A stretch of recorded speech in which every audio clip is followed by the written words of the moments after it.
Good morning. आज हम नया टॉपिक करेंगे इलेक्ट्रिक पोटेंशियल।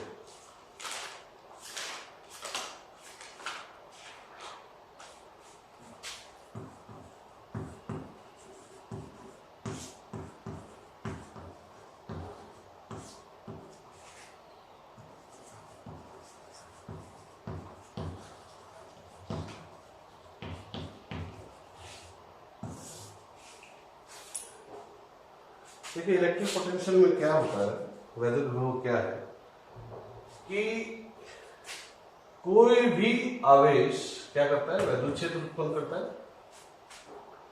और इसका जो वैद्युत क्षेत्र है वो दो प्रकार से व्यक्त किया जा सकता है। एक तो वैद्युत क्षेत्र की तीव्रता ज्ञात करके हम ई ज्ञात करें, और दूसरा वैद्युत विभव द्वारा, पोटेंशियल द्वारा। ये पोटेंशियल है क्या? देखिए कोई भी आवेश है उसका अपना एक वैद्युत क्षेत्र होता है। अब उस वैद्युत क्षेत्र में वो किसी दूसरे आवेश को या तो आकर्षित करता है या प्रतिकर्षित करता है। कि भाई माना ये प्लस क्यू आवेश है, इसका अपना एक वैद्युत क्षेत्र है यहां पर, तो इस वैद्युत क्षेत्र के अंतर्गत ये किसी भी आवेश को या तो प्रतिकर्षित करेगा या फिर आकर्षित करेगा।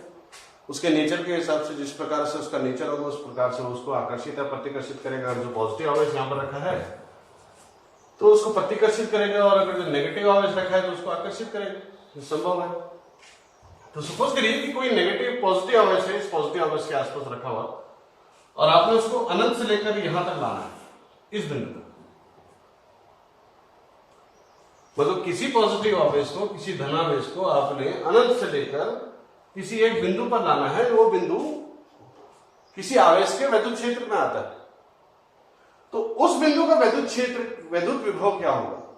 जो बिंदु जिस पर आपको कोई आवेश लाना है कहीं बाहर से, अनंत से, तो वैद्युत विभव क्या हो गया इस बिंदु का कि किसी आवेश को अनंत से लेकर इस बिंदु तक लाने में किया गया कार्य ही इस बिंदु पर इस आवेश का वैद्युत विभव।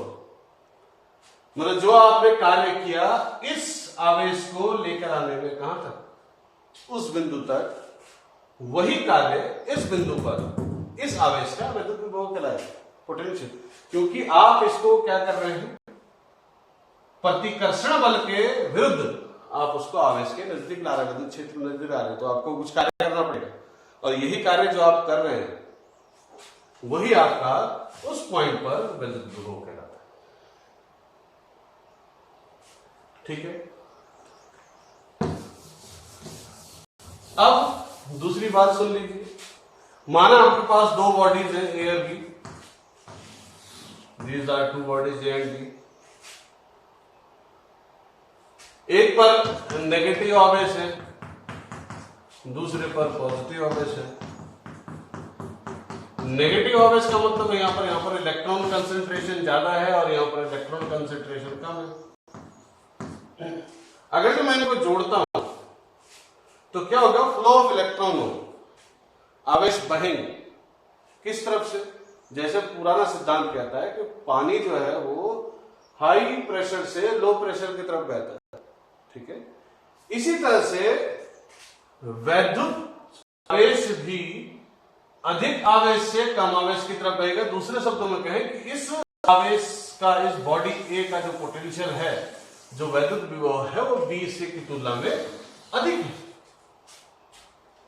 इसका जो वैद्युत विभव है वो बी की तुलना में अधिक है। इसीलिए जो आवेश का फ्लो होगा, इलेक्ट्रॉन फ्लो होगा, वो नेगेटिव टू पॉजिटिव होगा, अधिक से कम की ओर, अधिक विभव से कम विभव की तरफ। और कब तक ट्रांसफर होगा? जब तक कि दोनों बॉडीज का आवेश क्या ना जाए, एक समान हो।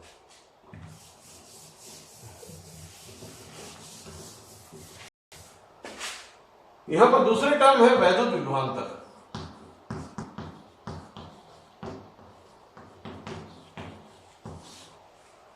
Electric potential difference.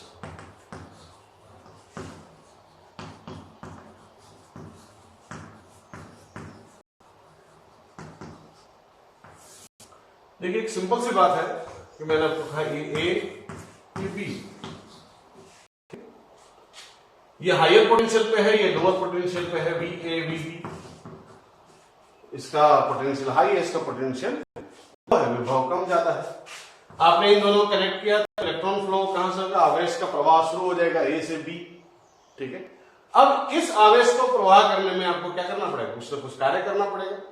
ठीक है ना, तो किन्हीं दो बिंदुओं के बीच आवेश के प्रवाह में जो किया गया कार्य होता है वो दोनों बिंदुओं के बीच वैद्युत विभवांतर को दर्शाता है। तो ये V A minus B B बराबर डब्ल्यू ए बी, ए से बीच किया गया कार्य और अपॉन क्यू जीरो, कौन सा आवेश किया, क्यू जीरो।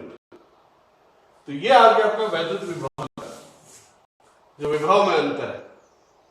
ठीक है, तो वैद्युत विभवांतर और वैद्युत विभवांतर का जो मात्रक है वो है वोल्ट, इसका आपने बहुत पढ़ा है हाई स्कूल में।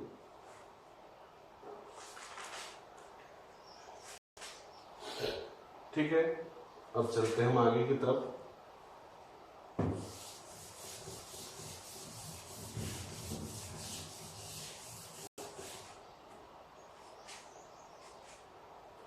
अब वैद्युत विभव की गणना करते हैं।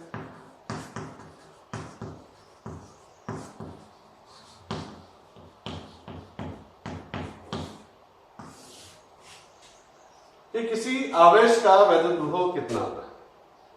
ठीक है, तो आप मान लीजिए कि आपके पास कोई प्लस क्यू आवेश है जो कि ओ बिंदु पर रखा है और आपके इसके नजदीक कोई बिंदु पी है जिसकी दूरी ओ से आर है और आपको यहां पर इस आवेश का वैद्युत विभव ज्ञात करना है।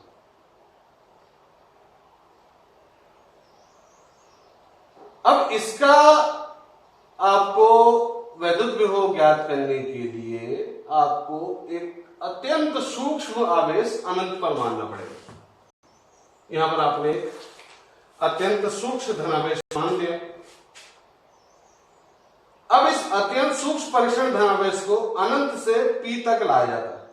कहां से लाना है, इस पॉइंट से अनंत से कहां तक लाना है, पी तक लाना है। यह अत्यंत सूक्ष्म आवेश माना क्यू जीरो। इसको आपने अनंत से पी तक लेकर आना है। जब परीक्षण आवेश किसी समय बिंदु O से x दूरी पर, माना यहां पर A पर स्थित हो, इस परीक्षण आवेश को कहां से लाया, अनंत से, और जब ये A पर पहुंचा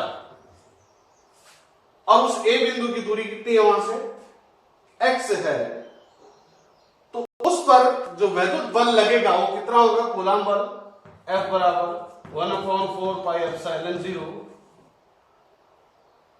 Q zero upon x square. ये क्या है, बिंदु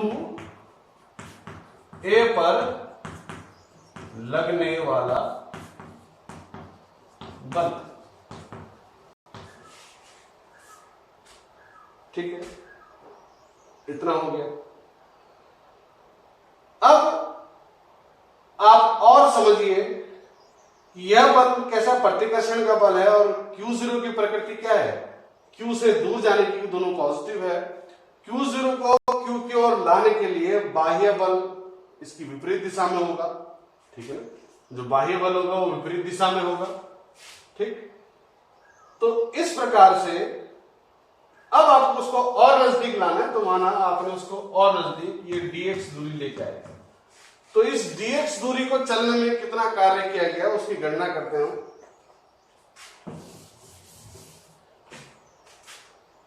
तो करें F जो बाह्य है वो कितना होगा, -1/4 pi epsilon 0 Q zero upon x square, और अत्यंत सूक्ष्म दूरी dx चलने पर किया कार्य। ठीक है, ये जो अत्यंत सूक्ष्म दूरी है इसको चलने पर जो कार्य किया गया वो कितना होगा, वो होगा आपका dw बराबर f इंटू dx। ठीक है, बल बराबर कार्य बराबर बल गुणा विस्थापन। तो आप इसको करेंगे 1/4 पाई एप्सिलॉन 0 f जो है माइनस में Q zero upon x square dx। ठीक है, अब संपूर्ण कार्य कहां से, अनंत से p तक लाने में, तो dw बराबर हो जाएगा समाकलन अनंत से r तक 1/4πε0 q0/x² dx। माइनस चिन्ह है यहाँ पर, माइनस चिन्ह हटाएंगे तो लिमिट रिवर्स हो जाएंगी, r से इन्फिनिटी हो जाएगा। चलिए वैसे लिख दीजिए माइनस चिन्ह, 1/4πε0 कांस्टेंट है, q0 कांस्टेंट है, x की घात -2 dx अनंत से r